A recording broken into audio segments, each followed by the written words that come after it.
നിസ്കരിക്കാനും നമസ്കരിപ്പിക്കാനും പഠിപ്പിക്കുന്നതല്ലയോ ഖുർആൻ.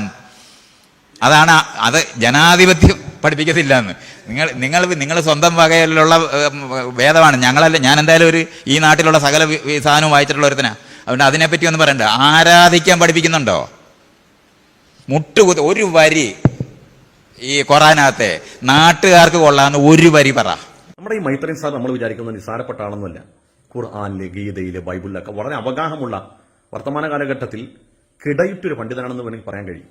അതുകൊണ്ട് തന്നെ ഈ ഖുർആനിലും മറ്റ് ഗ്രന്ഥങ്ങളിലുമൊക്കെ നാട്ടുകാർക്ക് ഗുണമുള്ള എന്തെങ്കിലും ഉണ്ടോ ഇല്ലേ എന്നൊക്കെ അദ്ദേഹത്തിന് പ്രസ്താവിക്കാൻ കഴിയും. അതുകൊണ്ട് തന്നെയാണ് അദ്ദേഹം നിലപാട് പറഞ്ഞത് ഖുർആനിലൊക്കെ ഒരു വരിയെങ്കിലും നാട്ടുകാർക്ക് ഗുണമുള്ളതുണ്ടോ എന്നാണ്. ഈ ചോദ്യത്തിന് പിന്നിൽ അദ്ദേഹത്തോട് നമ്മൾ കലഹിച്ചിട്ടോ ചീത്ത വിളിച്ചിട്ടോ കാര്യമില്ല. കാരണം അദ്ദേഹത്തിന്റെ കാഴ്ചപ്പാട് ശരിയാണ്. അദ്ദേഹത്തിന്റെ കാഴ്ചപ്പാടിൽ നാട്ടുകാർക്ക് ഗുണമുള്ളത് ഏതെങ്കിലും ഒരു വരി ഖുർആനിൽ ഉണ്ടാകണമെങ്കിൽ കഞ്ചാവ് ലീഗലാകണം, വ്യഭിചാര ലീഗലാകണം, മദ്യപാന ലീഗലാകണം. നമുക്കറിയാം വർത്തമാന കാലഘട്ടത്തിൽ സ്ത്രീകൾ മാറുമറക്കുന്നതിനെ കുറിച്ച് വരെ അദ്ദേഹം നടത്തിയ പരാമർശങ്ങളൊക്കെ നമുക്കറിയാം. ലോക്കറ്റ് ഇടുന്നത് പോലും സ്ത്രീകൾ മാറ് കാണിക്കാൻ വേണ്ടിയാണെന്ന്, അത് മറച്ചു പിടിക്കുന്ന പോലും കൗതുകത്തിന്റെ പേരിൽ ജനങ്ങൾ കാണാൻ വേണ്ടിയാണെന്ന് പറഞ്ഞ ആളാണ് അദ്ദേഹം. അപ്പൊ അദ്ദേഹം കാണുന്ന മൂല്യവും ജനാധിപത്യവും എന്നൊക്കെ പറഞ്ഞാൽ അത് നമ്മളിവിടെ പറഞ്ഞു കഴിഞ്ഞാൽ അത് അത്ര സഭ്യമാകാൻ ഒരു സാധ്യതയില്ല. അപ്പൊ ഏതായിരുന്നാലും ഇനിയിപ്പോ മൈത്രൻ പറഞ്ഞല്ലോ ഖുർആൻ ഒരു വരിയെങ്കിലും, ഒരു വരിയല്ല 1000 വരി നമുക്ക് പറയാൻ കഴിയും. ഇന്ന് വെള്ളിയാഴ്ച ദിവസമാണ്. ഈ വെള്ളിയാഴ്ച ദിവസം മുസ്ലിമീങ്ങളെ സംബന്ധിച്ചിടത്തോളം വളരെ വിശേഷപ്പെട്ട ദിവസമാണെന്ന് മുസ്ലിമേതര സമൂഹങ്ങൾക്ക് വരെ അറിയുന്ന കാര്യമാണ്. ആ ദിവസം പ്രാർത്ഥനക്കെത്തുന്ന വിശ്വാസി സമൂഹത്തോട് ആ പള്ളിയിലെ ഇമാം, ആ പ്രാർത്ഥനയ്ക്ക് നേതൃത്വം കൊടുക്കുന്ന ആള് ഒരു സതുപദേശം നടത്തും.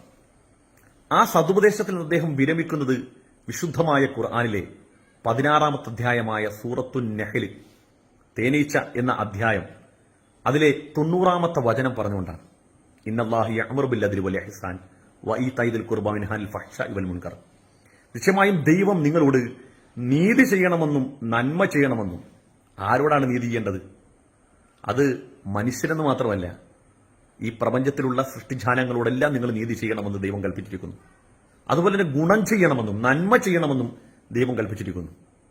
എന്ന് മാത്രമല്ല, നിങ്ങൾ കുടുംബാദികൾക്ക് നിങ്ങളുടെ ധനത്തിൽ നിന്ന് ദാനം ചെയ്യണമെന്നും, വൃത്തികെട്ട മോശമായ മ്ലേച്ഛമായ കാര്യങ്ങളിൽ നിന്ന് വിട്ടുനിൽക്കണം, അത് നിങ്ങൾക്ക് നിരോധിച്ചിരിക്കുന്നു എന്ന് ദൈവം നിങ്ങളോട് കൽപ്പിച്ചിരിക്കുന്നു.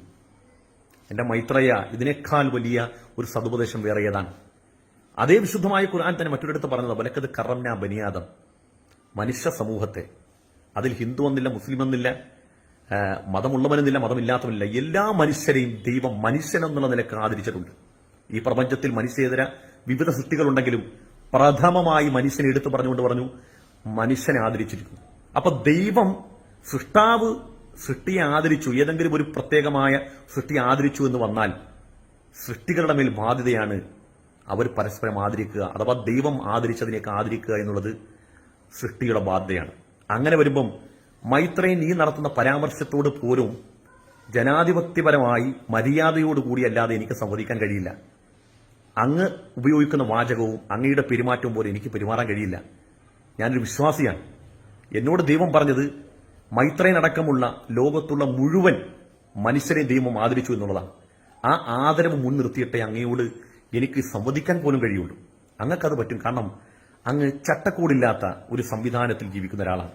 വിശുദ്ധമായ ഖുർആൻ മുറുകെ പിടിക്കുന്ന എന്നെ സംബന്ധിച്ചിടത്തോളം ആ ഭാഷയിൽ, മാന്യതയുടെ ഭാഷയിൽ, മര്യാദയുടെ ഭാഷയിൽ എനിക്ക് സംവദിക്കാൻ കഴിയും. ആളുകൾ സഹകരിക്കാൻ തുടങ്ങിയത് എന്നാണ്?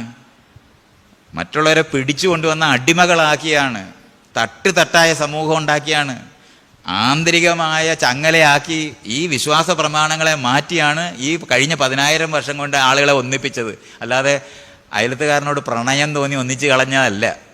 തല്ലിക്കൊന്ന് കെട്ടിത്തൂക്കിയ പോലെ അടിച്ചും തല്ലിക്കൊന്നും പരസ്പരം അടിക്കുന്ന മുഴുവനും ഇല്ലാതാക്കി ഗോത്രങ്ങൾ പിരിയുക എന്ന് പറയുന്നതാണ് എവല്യൂഷണറി പ്രോസസ്സിൽ ഉണ്ടായിട്ടുള്ളത്. നമ്മുടെ ഈ മൈത്രേയൻ സാറ് അടിമച്ചങ്ങല പൊട്ടിച്ചതിനെ കുറിച്ചും എവല്യൂഷൻ തിയറിയെ കുറിച്ചൊക്കെ പറയുമ്പോൾ സദസ്യരായിട്ടുള്ള ആളുകളുണ്ടല്ലോ, അവർ കൃത്യമായി ചരിത്ര വായന ഇല്ലാത്തതുകൊണ്ടായിരിക്കും എങ്ങനെ ഇവർ മിണ്ടാതെ മൗനികളായിരിക്കുന്ന എനിക്ക് അത്ഭുതം തോന്നി.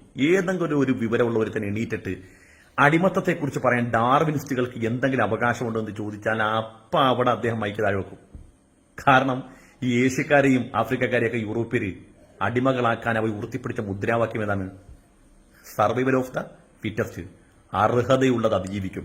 നാച്ചുറൽ സെലക്ഷൻ മെക്കാനിസത്തിന്റെ പ്രധാനപ്പെട്ട നിയമമാണ് പാരിസ്ഥിതികാവസ്ഥയിൽ അർഹതയുള്ളത് അതിജീവിക്കും. ഈ യൂറോപ്യന്മാര് സകല മനുഷ്യരെ അടിമകളാക്കാൻ വേണ്ടി അവർ ഉയർത്തിപ്പിടിച്ച അവിടുത്തെ രാഷ്ട്രീയക്കാരും അവിടുത്തെ സമ്പന്നരും ദുർബലരായ മനുഷ്യരെ അടിച്ചമർത്താൻ വേണ്ടി ഉയർത്തിപ്പിടിച്ച മുദ്രാവാക്യം ശിരസാൽ വഹിച്ച അവരുടെ മനസ്സിൽ അവർ ചെയ്യുന്ന ശരിയാണെന്നുള്ള ബോധ്യത്തിന് വേണ്ടി അവർ ഉപയോഗിച്ച തോട്ട്സ് പോലും സർവൈവ് ഓഫ് ദ ഫിറ്റസ്റ്റ്, അർഹതയുള്ളത് അതിജീവിക്കും, കയ്യൂക്കുള്ളവൻ കാര്യക്കാരൻ എന്ന് മറ്റൊരർത്ഥത്തിൽ പറയാൻ കഴിയും.